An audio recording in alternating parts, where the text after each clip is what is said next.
If you have these old octagon-shaped ceiling light fixtures that you want to remove, I'm going to show you how to do that in this video. I'm also going to show you how to install these inexpensive flush mount light fixtures, often referred to as boob lights. The way you remove this light fixture is simply by removing this cap nut by unscrewing it counterclockwise, and then the entire light fixture can be pulled off.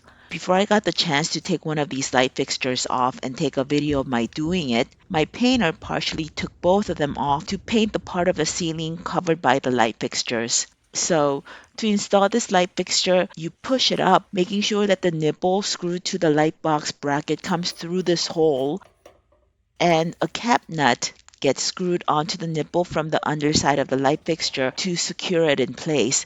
And when it's done, it looks like this.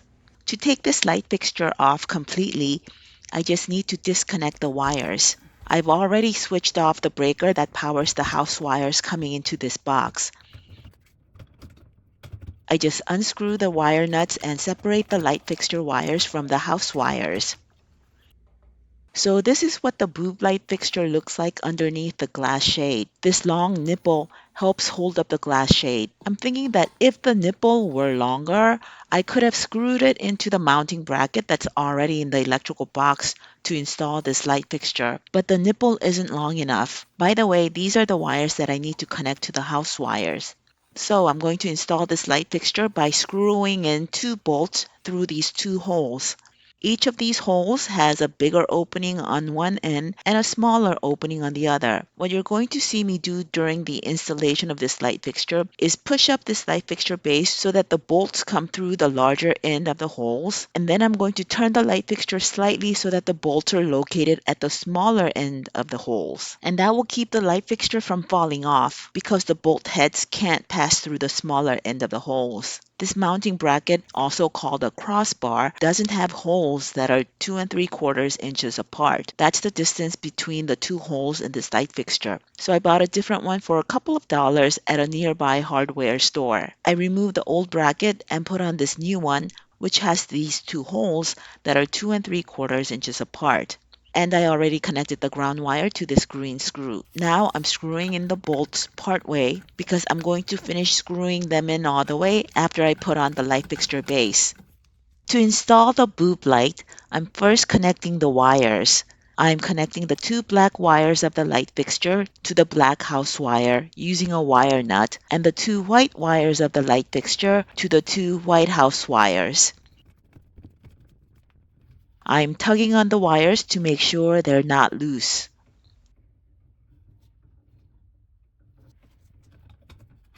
I'm trying to push the wires back into the electrical box.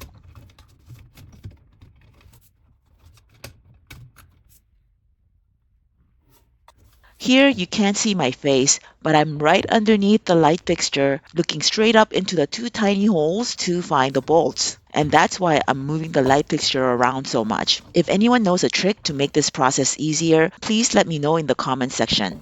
Look, a bolt! I just turned the fixture slightly so that the bolts are through the smaller end of the holes, and that's why the fixture base didn't fall to the ground when I let it go. Here's a better view of the bolt heads at the smaller end of the holes. The fixture base is only loosely put on, and there's a gap between it and the ceiling. And now I'm tightening the bolts so that there's no gap between the light fixture and the ceiling.